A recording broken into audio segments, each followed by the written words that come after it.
Buenas tardes, soy Inmaculada Delgado de la Universidad Pontificia de Salamanca y voy a hablaros en este rato sobre el Novum Testamentum 1519 de Erasmo. Me voy a centrar en las innovaciones editoriales y filológicas porque después mi compañero Víctor Pastor se detendrá en las novedades teológicas. Para apoyar mi presentación he preparado un archivo porque creo que es mejor ir viendo el volumen y lo comparto ahora.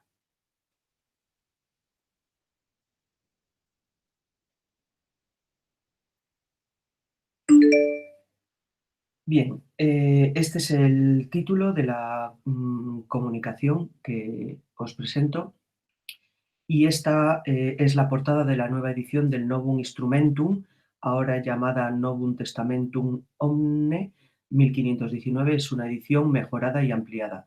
El componente principal, al igual que en la edición anterior de 1516, sigue siendo su nueva versión, traducción del Nuevo Testamento en un latín más cultivado y elegante que el de la Vulgata, pero la edición de 1519 también incluye varios paratextos griegos tomados de la patrística y de la tradición bizantina no impresos en 1516. Su finalidad con esta nueva edición tendería hacia una mejor comprensión del texto griego, una mejor traducción latina y también una reforma de la teología y la ética cristiana. La importancia de esta edición del Novum Testamentum de 1519 es la de constituir la consolidación del programa humanístico de Erasmo para promocionar el estudio del Nuevo Testamento como una disciplina esencialmente filológica, es decir, el impulso de una nueva mentalidad y metodología en el estudio del Nuevo Testamento. Según Erasmo, el Nuevo Testamento y los padres necesitaban una restauración mediante una vuelta a sus fuentes, pero como todos los textos antiguos, estas fuentes necesitaban previamente su propia restauración filológica. Es decir, era necesaria la restauración filológica de la literatura cristiana antigua como fuente de la antigua teología. La obra es la defensa segura de Erasmo de este programa contra los defensores de la Vulgata y de la teología escolástica. Nuestro trabajo consistirá en presentar las novedades editoriales y filológicas de la edición de 1519 con respecto a la primera edición aparecida 3 años antes. Eh, para seguir el desarrollo presento estos 5 apartados. Me voy a centrar primero en los antecedentes, el Novum Instrumentum de 1516, en segundo lugar el contenido del Nuevo Testamentum del 19, las diferencias de las dos ediciones, sobre todo con respecto al título y al texto de la portada, la ampliación de la edición, las novedades editoriales y en un último apartado las novedades filológicas. Eh, Los antecedentes, el Novum Instrumentum de 1516. Esta primera edición del Nuevo Testamento de Erasmo, publicada por Froben en Basilea en 1516, mm, de 986 páginas, contenía 3 elementos principales que podéis ver ahí. Su editio princeps del texto griego, su propia y por tanto traducción, nueva traducción latina, impresa al lado del texto griego en columnas paralelas, y notas explicativas, anotaciones in Novum Testamentum, que fueron aumentando en cada una de las ediciones en páginas separadas. Su objetivo era transmitir el significado del griego con mayor precisión y con mayor claridad que la versión vulgata latina existente, y al mismo tiempo emplear un estilo clásico, de latín clásico más elegante, purgado de la barbarie lingüística. Además, Erasmo creyó que las anotaciones eran esenciales para explicar y defender su traducción latina de acuerdo con la base griega. En ellas el humanista vertió todo su conocimiento filológico, exegético, filosófico y teológico. Muchas de sus notas, que son similares a las anotaciones in Novum Testamentum de Bala, tratan problemas de crítica textual. Es muy frecuente la corrección de errores gramaticales, solecismos, sobre el origen de términos hebreos. También anota y discute lecturas variantes y comenta pasajes de la Vulgata que, en opinión de Erasmo, o fueron de forma poco clara o incorrectamente traducidos, o incluye las opiniones de otros comentaristas bíblicos como Teofilacto, Tomás de Aquino, Nicolás de Lira, Bala o Lefebvre. También son frecuentes las citas de los padres de la Iglesia como Orígenes, Crisóstomo, Cirilo, Hilario, Ambrosio, Agustín y Jerónimo.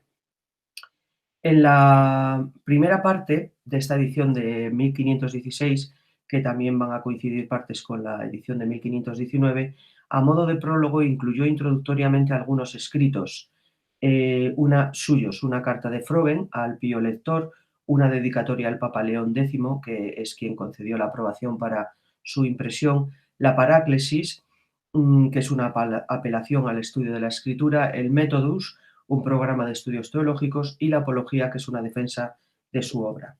La bella portada la tenéis ahí a la izquierda, a la derecha tenéis la de la edición del 19 y a la izquierda la edición del 16. Nos detendremos luego más detenidamente en ver las diferencias. Estas portadas son ricas en información, confirma la proporción entre sus tres componentes, así como su objetivo principal, que es la vera theologiam. En latín está recognitum et emendatum, esto es, corregido y enmendado. Hizo no solo esto ad Graecam veritatem, sino también ad multorum utriusque linguae codicum, según muchos manuscritos en griego y en latín. Ad probatissimorum autorum citationem, emendationem et interpretationem. Todo esto lo pone a disposición del lector que ama la vera teología para que pueda leerlo y juzgarlo sin escandalizarse inmediatamente ante cualquier cambio, es decir, en el latín de la Vulgata. Tras leer esta advertencia, el lector ya ha encontrado un cambio muy marcado. El libro, como veis, a la izquierda lleva el título de Novum, el de la izquierda Novum Instrumentum, pero en la edición del 19, Novum Testamentum. De esto hablaremos a continuación. La tirada de esta primera edición tiene 1.200 ejemplares, algo reseñable si tenemos en cuenta que la Políglota de Alcalá fue impresa en 600, debido a su coste. Se vendió además el Novum Testamentum de Erasmo, Instrumentum, rápidamente y suscitó tantas críticas como alabanzas. Por ejemplo, en el entorno de Cisneros hubo opiniones contradictorias. Para el abad García de Bobadilla era un gran biblista, sin embargo, Diego López de Zúñiga, colaborador de la Complutense, fue muy crítico con Erasmo, entre otros asuntos por la omisión del polémico pasaje de los tres testigos de la epístola primera de Juan 5, 7 a 8, conocido como el Comma Joanneum. Otros teólogos franceses se situaron de parte de Lope de Zúñiga, aunque sus críticas tenían más que ver con la traducción innovadora que había hecho Erasmo del Nuevo Testamento que con el texto griego. Esta primera edición de la traducción latina de Erasmo, aunque no contuviera la misma frecuencia de errores tipográficos que el texto griego, sin embargo, la cantidad de pasajes sin revisar, las discrepancias entre los textos griego y latino y las inconsistencias de un método de traducción en diferentes secciones del Nuevo Testamento tienden a dejar al lector con la impresión de que fue una obra rápidamente preparada. Estos defectos fueron eliminados progresivamente a partir de la segunda edición de 1519. Bien, paso al segundo punto, que es el contenido del Novum Testamentum de 1519. Consciente, por tanto, Erasmo de que esta primera edición había sido muy precipitada y de que contenía muchos errores, confesando él mismo que había sido precipitada más que verius praecipitatum verius quam aeditum, empezó a trabajar inmediatamente en su corrección y en una nueva edición. Para ello trató de reunir nuevos ejemplares manuscritos e impresos. Erasmo mismo lo dice en la Apología, que utilizó 4 manuscritos griegos para la primera edición y 5 para la segunda. La segunda edición de 1519 también, bueno, tenéis ahí los dos links que podéis donde podéis consultar la edición. También de nuevo se imprime en el taller de Johannes Froben. Los cambios respecto de la primera son bastante considerables, ya incluso en el mismo título, como hemos dicho, el contenido de muchas notas que casi se duplican. La segunda edición además se distribuye en 2 partes, en 2 tomos. El primero incluye el texto griego de los Evangelios hasta Apocalipsis y la traducción latina establecido por Erasmo en 2 columnas, y la segunda parte la dedica a las anotaciones separadas del cuerpo del texto. A continuación de los prefacios introductorios, que como hemos visto anteriormente, en muchos casos coinciden, la carta dedicatoria al Papa León X, bueno, cambia con respecto a la primera edición. Aquí tenemos la página donde aparecen la carta de a León X. A continuación tenemos la Ratio. La Ratio es un tratado teológico amplísimo, hablará de él nuestro compañero Víctor, y sustituye al Methodus de la edición primera.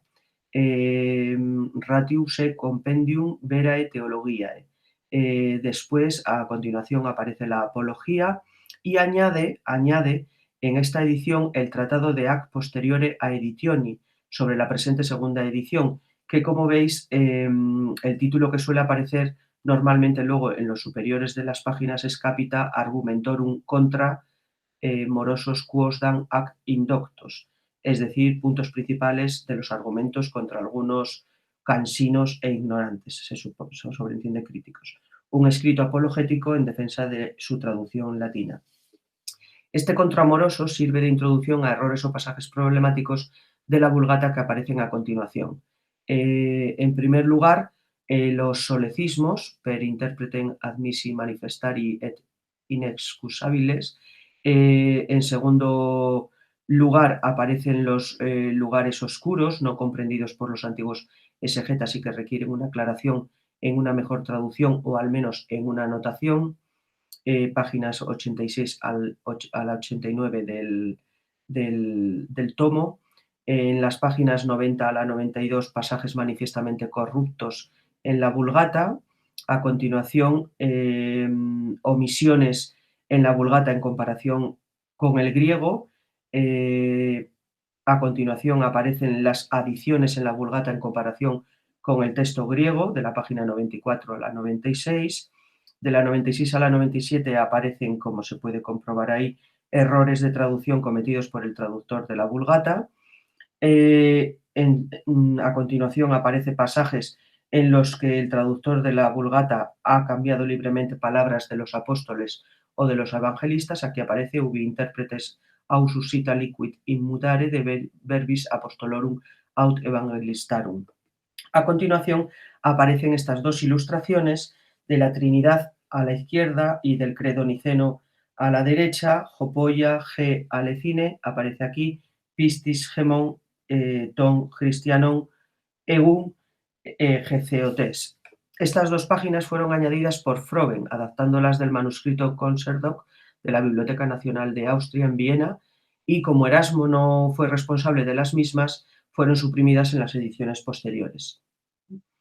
A continuación aparece la hipótesis canonon teston euangeliston sinfonías de Eusebio Acarpiano, de las páginas 100 a la 108, el ordo seu numerus librorum Novi Testamentum, el orden o el número de los libros del Nuevo Testamento. A continuación aparecen las vidas de los cuatro evangelistas, Vita Sancti Matthäi por San Jerónimo, Vita Sancti Marchi, Vita Sancti Lucae, Vita Sancti Ioannis, todo de la página 110 a la 118, con los Capita Evangelii Secundum Matthäum, Secundum Marcum, Secundum Lucam y Secundum Ioannem, que Hernán Núñez, el Pinciano, elaboró también para su versión latina del Nuevo Testamento, que no figuraba ni en la políglota ni en la primera edición del Nuevo Testamento griego de Erasmo.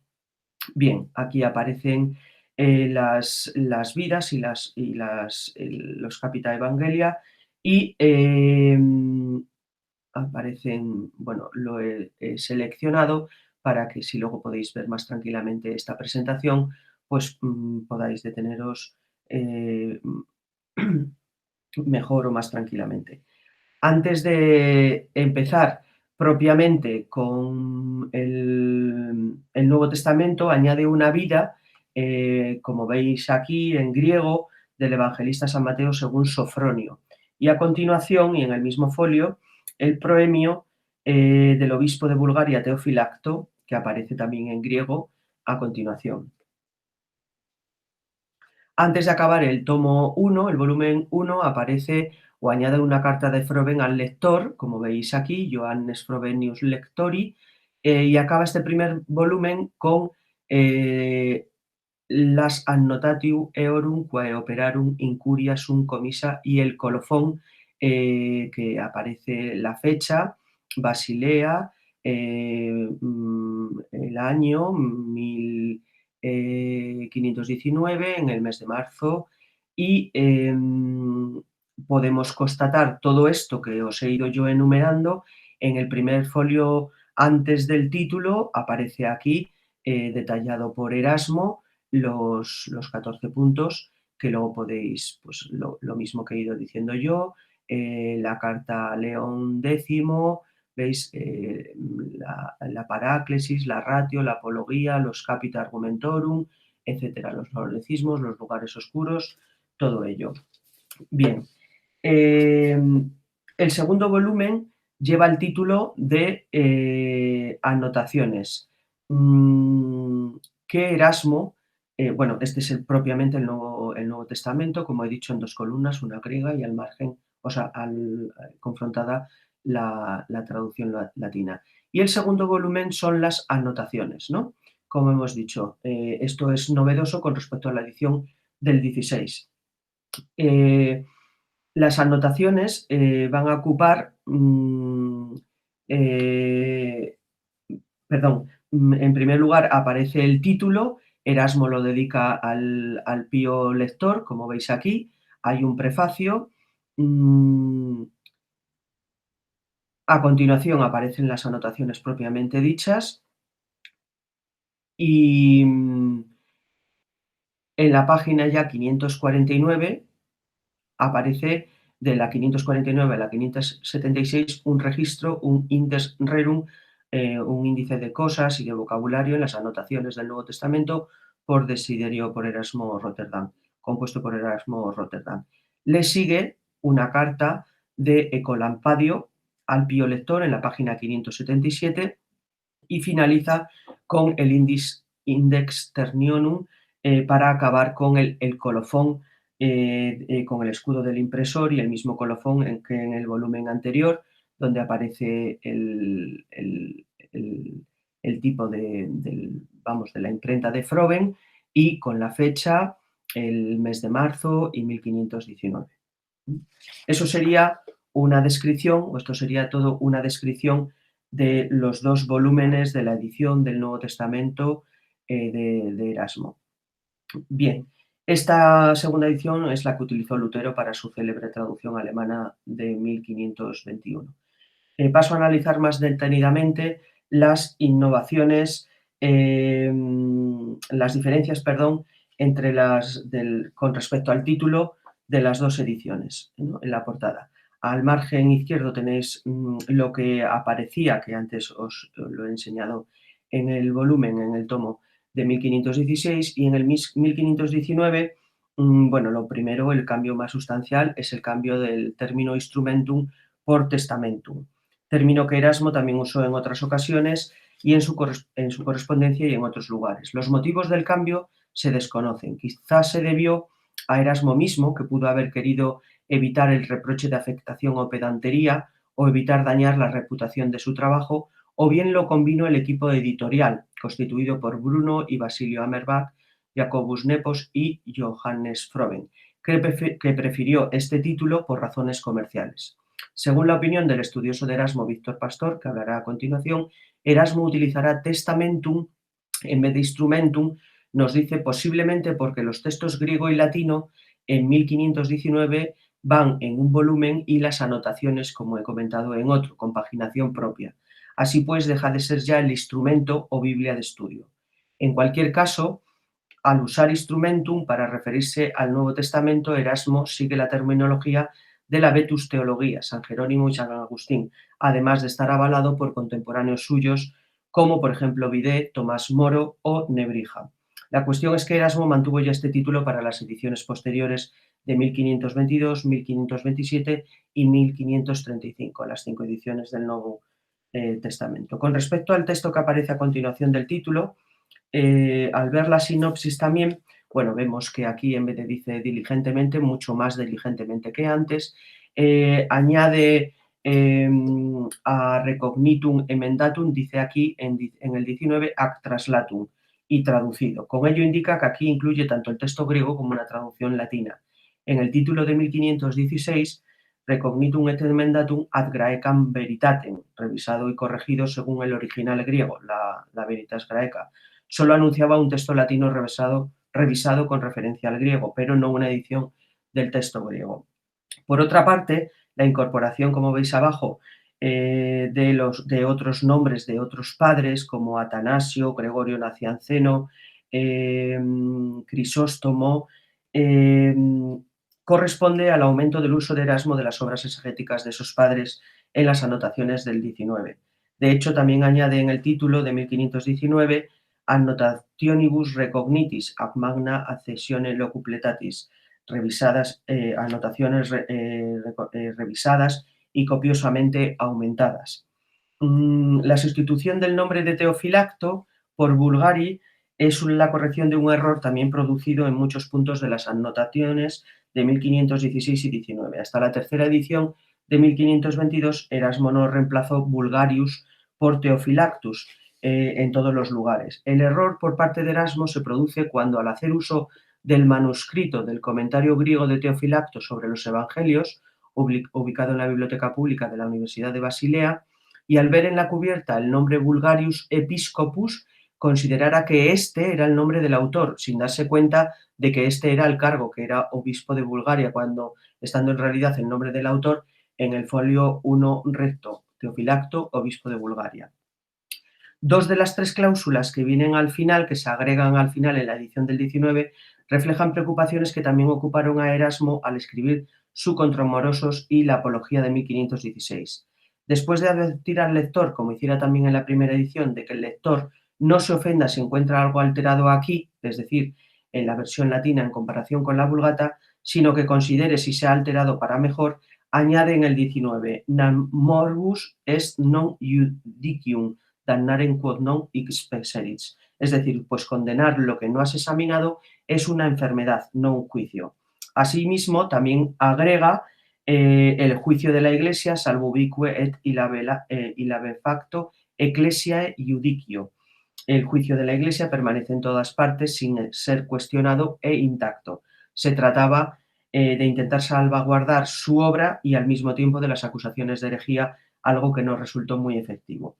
En la cláusula final, Erasmo argumenta de cada una de las epístolas paulinas, adita sunt in singulas apostolorum epistolas.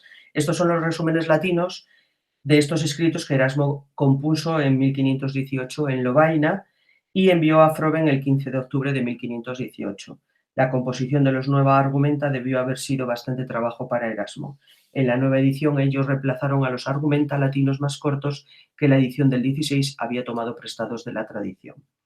En cuanto a la ampliación de la edición de 1519, el punto 4 del que he hablado antes, novedades editoriales, hemos especificado previamente las similitudes y diferencias de ambas ediciones. Y ahora me quería detener, no mucho porque se me va acabando el tiempo, en las novedades editoriales, aunque todo esto se verá más específicamente en la publicación, pero bueno, para no dejar nada, pero ya voy acabando. A simple vista, comparando ambas ediciones, constatamos que mientras la edición del 16 tiene 982 páginas, la del 19 alcanza las 1276, un incremento de 394 páginas, o dicho de otra manera, un 40% más voluminosa. Como el propio Erasmo dijo en la epístola 694, ha llegado a ser aliud opus, otra obra. Este sería probablemente el motivo por el cual el Novum Instrumentum fue impreso en un solo volumen y el Novum Testamentum del 19 en dos, separando las anotaciones. La parte mayor en este incremento se debe al asunto introductorio y preliminar, que pasó de 28 páginas a 120, y en especialmente a las anotaciones, que aumentaron un 43% más. Por otra parte, en cuanto a la tirada, mientras que se imprimieron 1.200, como he dicho, del Novum Instrumentum, de la edición del 19, se hicieron no menos de 2.000 copias. Entonces, esto hay que tener en cuenta que los ejemplares que se hacen actualmente de los libros, este número en aquella época era desorbitado y sería incluso hoy. Cuando el Novum Instrumentum se estaba imprimiendo en el 15-16, Erasmo estaba permanentemente en Basilea siguiendo el proceso, corrigiendo pruebas, acompañando el proceso de producción. Sin embargo, en esta edición fue diferente. Solo estuvo en Basilea durante la primera fase de impresión, que empezó en mayo del 18. Más exactamente, estuvo en Basilea desde el 13 de mayo hasta el 4 de septiembre, y en este periodo solo supervisó la impresión de las anotaciones. Con esto, y resumiendo, lo que quiero decir es que muchos detalles de la impresión del 19 se pueden atribuir a decisiones editoriales en las que Erasmo no estuvo implicado, y el equipo editorial de Basilea sí que tuvo mucho que decidir. En cuanto, por resumir, y ya lo veréis más detalladamente en la publicación. En cuanto a las novedades filológicas, el Novum Testamentum del 19 se puede considerar principalmente como una edición del Nuevo Testamento en latín. Ya sucedía así con la edición primera, pero esto se va mejorando.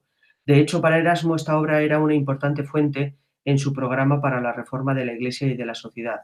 Sin embargo, en opinión de Erasmo, la Vulgata no era adecuado para este propósito, ya que su latín del siglo IV era gramaticalmente impuro y a menudo poco claro o ambiguo. Además, su texto estaba lleno, como hemos dicho, de corrupciones textuales latinas, así como de errores de traducción.